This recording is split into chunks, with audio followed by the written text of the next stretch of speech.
बच्चों, आज मैं आपको ज्योग्राफी का चैप्टर 4 एयर करवाने जा रही हूँ। Chapter 4 air. अच्छा बच्चों, आपको पता है व्हाट वी इनहेल, हम सांस कैसे लेते हैं? बिना सांस लिए हम 2 से 5 मिनट से ज़्यादा, 2 मिनट से ज़्यादा, मतलब 1 मिनट तो बहुत बड़ी बात है, बहुत अगर कोई एक्सपर्ट है 2 मिनट से ज़्यादा बिना इनहेल किए इंसान सरवाइव नहीं कर सकता है बिना ऑक्सीजन के। तो आज हम बात करते हैं एयर की।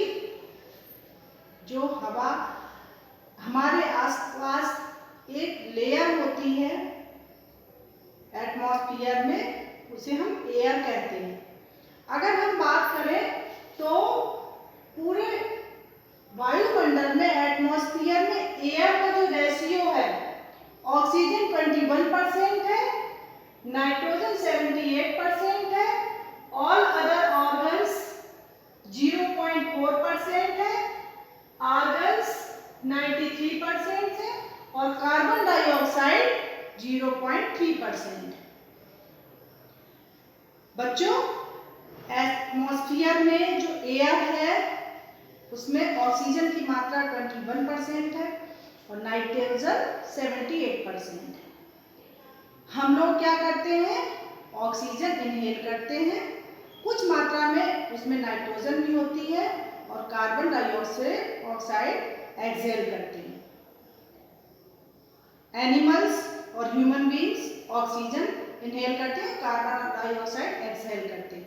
बट प्लांट्स के बारे में अगर हम बात करें तो उन्हें अपना भोजन बनाने के लिए कार्बन डाइऑक्साइड की जरूरत होती है, तो वो ऑक्सीजन को एक्सहेल करते हैं, मतलब वो ऑक्सीजन, प्लांट से ही हमें ऑक्सीजन मिलती है और कार्बन डाइऑक्साइड को एब्जॉर्ब करते हैं।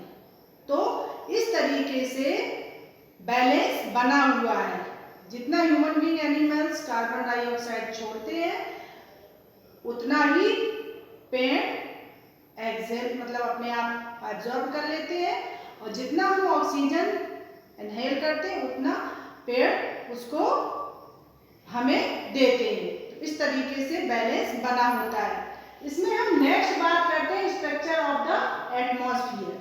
एटमॉस्फेयर का स्ट्रक्चर क्या है? बच्चों, यहाँ पे आपको दिख रहा होगा 1 2 3 4 5 लेयर है एटमॉस्फेयर के, एयर के, एटमॉस्फेयर के 5 लेयर। सबसे पहले जो आता है ट्रोपोस्फेयर। जितनी भी ब्रीथिंग कंडीशंस होती हैं, चाहे रेनफॉल हो, हेल हो, फॉग हो, लाइटनिंग हो, थंडर हो, ये सारी जो घटनाएं होती हैं वो किसमें होती हैं? ट्रोपोस्फेयर में। और इसकी जो एवरेज ऊंचाई है वो 13 किलोमीटर तक है। हमारी जमीन से ऊपर आसमान की तरफ जाएंगे तो 13 किलोमीटर तक है। उसके बाद है ट्रोपोस्फेयर, स्ट्रेटोस्फेयर। ट्रोपोस्फेयर और स्ट्रेटोस्फेयर के बीच में ओजोन लेयर होती है, जो बहुत सारी उसमें हमारी हानिकारक परतें वो होती हैं, जो गैसेस होती हैं, वो हमें उससे बचाती है, मदद करती। नहीं तो सन की रेजेस अगर सीधे डायरेक्ट हमारे ऊपर पड़ेगी तो वो बहुत हानिकारक हो जाएंगी। एरोप्लेन जो चलता है वो स्ट्रेटोस्फेयर और ट्रोपोस्फेयर के बीच में ही ये प्लेन जो है वो उड़ान भरते हैं, क्योंकि यहाँ पे क्लाउड नहीं होता, फ्री फ्रॉम क्लाउड, और ये जमीन से 50 किलोमीटर की हाइट तक स्ट्रेटोस्फेयर है। उसके बाद आता है मीसोस्फेयर। मीसो मीन मिडिल, ऊपर 2 स्फीयर होगा, नीचे 2 स्फीयर, बीच में मीसोस्फेयर। इसकी 60 से 80 किलोमीटर तक हाइट रहती है। इसके बाद आता है थर्मोस्फेयर। थर्मोस्फेयर में एयर प्रेशर बढ़ता जाता है, हीट बढ़ती जाती है। और अगर हम बात करें कि जो सैटेलाइट भेजे जाते हैं वो यहाँ पे हीट पकड़ने लगते हैं। रेडियो ट्रांसमिशन, सैटेलाइट से जो भी हमें दूर संचार या टीवी के जो भी कार्यक्रम आते हैं, वो सिग्नल जो आते हैं वो कहाँ से आते हैं? इस थर्मोस्फेयर से ऊपर का जो हिस्सा होता है वहां से आते हैं। उसके बाद एक्सोस्फेयर, एक्सोस मीन्स ऊपर, बिल्कुल बाहरी जो एटमॉस्फेयर की लेयर होती है वो क्या कहलाती है, वो कहलाती है एक्सोस्फेयर। यहाँ पे बहुत वेरी थिन एयर की लेयर होती है। इसके बाद बच्चों हम बात करते हैं वेदर एंड क्लाइमेट।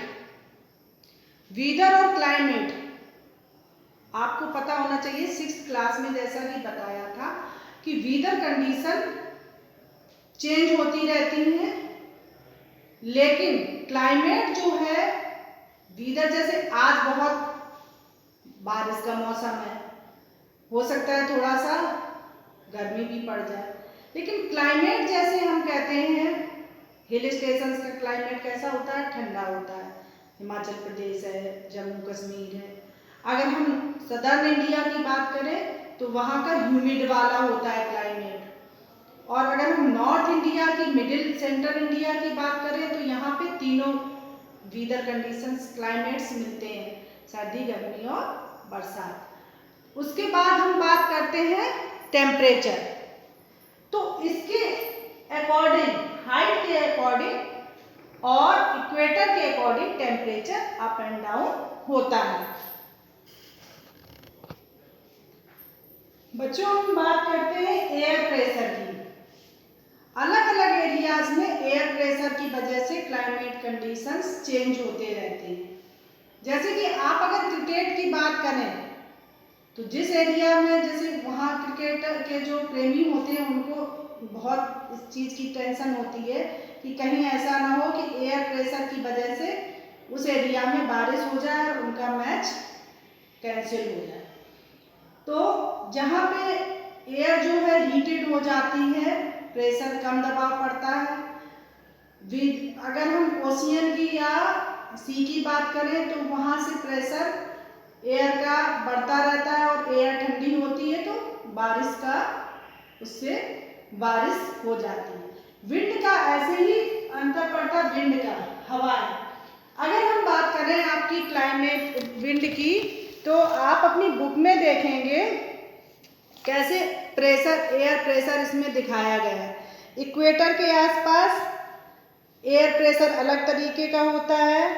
इसी तरीके से ये देखिए प्रिवेलिंग, वेस्टरलाइट, पोलर, ये इस तरीके से एयर प्रेशर बढ़ता और कम होता है। अब हम बात करते हैं नेक्स्ट, हवाएं। अगर हम बात करें हवाओं की तो व्यापारिक हवाएं होती हैं, ईस्टर्न हवाएं होती हैं, पछुआ हवाएं, वेस्टर्न, पूर्वी हवा, उत्तरी हवा।